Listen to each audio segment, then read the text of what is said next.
Depuis mon installation en Aveyron, mes plus belles découvertes ont été les plantes. Ici, on en dénombre près de 2650 variétés qui poussent spontanément.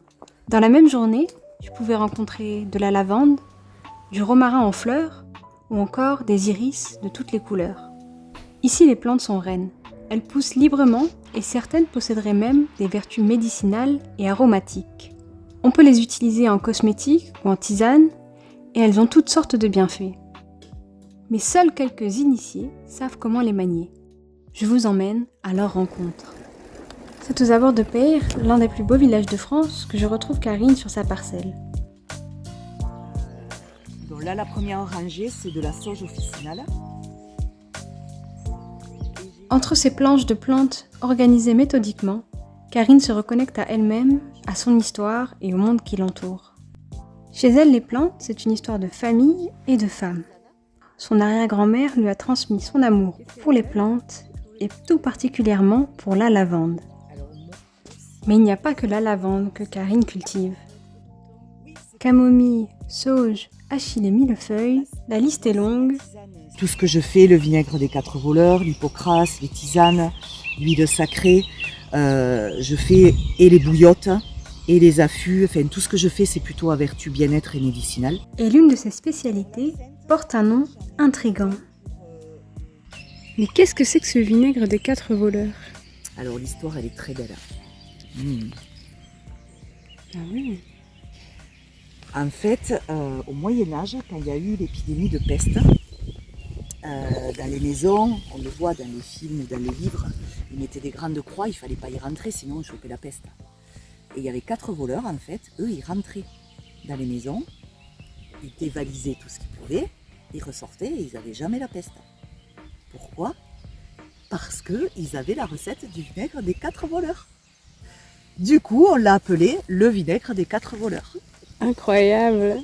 Donc s'il y a un retour de peste, venez m'acheter du vinaigre des 4 voleurs. Et si les plantes étaient un moyen de guérir plus que le corps, qu'elles transformaient aussi l'âme de ceux qui s'en occupent.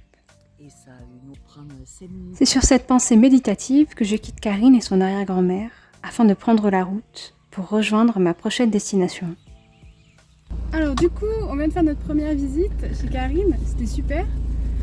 Et maintenant, on va se diriger vers Isabelle, qui elle aussi cultive des plantes aromatiques et médicinales, mais dans un style totalement différent. Changement de décor, je prends la route pour rejoindre le petit village où Isabelle a élu domicile.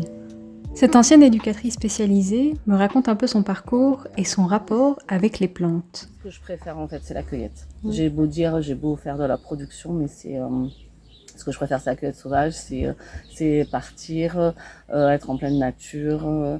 Ici, il y a les chants des oiseaux tout le temps. C'est se poser. Enfin, c'est une autre manière de voir les plantes en fait. Contrairement à Karine, Isabelle n'a pas de planche de plantes. Là, c'est de la mauve. La mauve sylvestre, ça, c'est sauvage. Les plantes poussent spontanément sur ces terres et c'est elle qui va à leur rencontre. Là, on avait planté un olivier. En fait, là, par ce petit chemin, je vais pas te faire crapahuter parce que voilà. Mais en fait, tout là-haut, il y a du thym, il y a de l'hélicryse, il y a la calamante, il y a de l'aubépine, il y a des églantiers, il y a un noisetier. Enfin, il y a toute une diversité. Ça fait tout le tour. Je vais te montrer la que je produis. Bien sûr, elle en cultive aussi certaines pour ses besoins de production. Là, j'ai de la verveine. Et chez Isabelle, la récolte prend des airs d'aventure. Et quand on voit la vue qui l'entoure, on comprend que malgré l'effort, le plaisir de venir récolter en vaut la peine.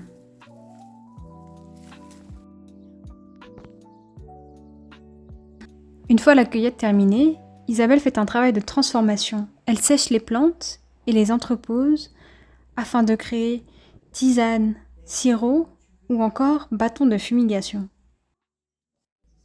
Ma visite touche à sa fin et je remercie Isabelle autour d'un verre de sirop d'églantine. Avec plaisir. Et pour le petit verre de sirop d'églantine. On ne se dit pas au revoir, mais à bientôt. Aujourd'hui, on va retrouver Isabelle et Karine carrément dans leur boutique parce qu'elles m'ont invité à participer à un atelier qu'elles organisent. Et donc, on y va, let's go. Les deux amis font partie d'une boutique associative au Bonheur des Plantes dans le centre-ville de Millau. C'est là-bas que je les retrouve pour un atelier d'initiation autour du pochon de massage aux herbes. Et en fonction de ce qu'on veut faire, on peut choisir un digestif, un anti-inflammatoire, un apaisant ou bien un trouble cutané. Donc on met de l'huile de massage et en fait, en prenant le pochon de massage et en le mettant sur l'huile, c'est ce qui va faire qu'on va chauffer les plantes et libérer les principes actifs. Le principe de l'atelier est simple. Prendre un bout de tissu, choisir les plantes qu'on veut mettre à l'intérieur et former son pochon.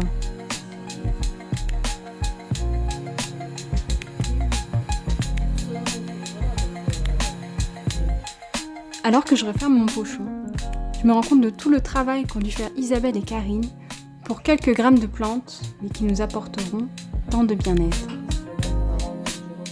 Merci de nous avoir suivis pendant cette aventure et cette découverte. Et on a une petite annonce à vous faire. Voilà, l'association va poursuivre un nouvel élan.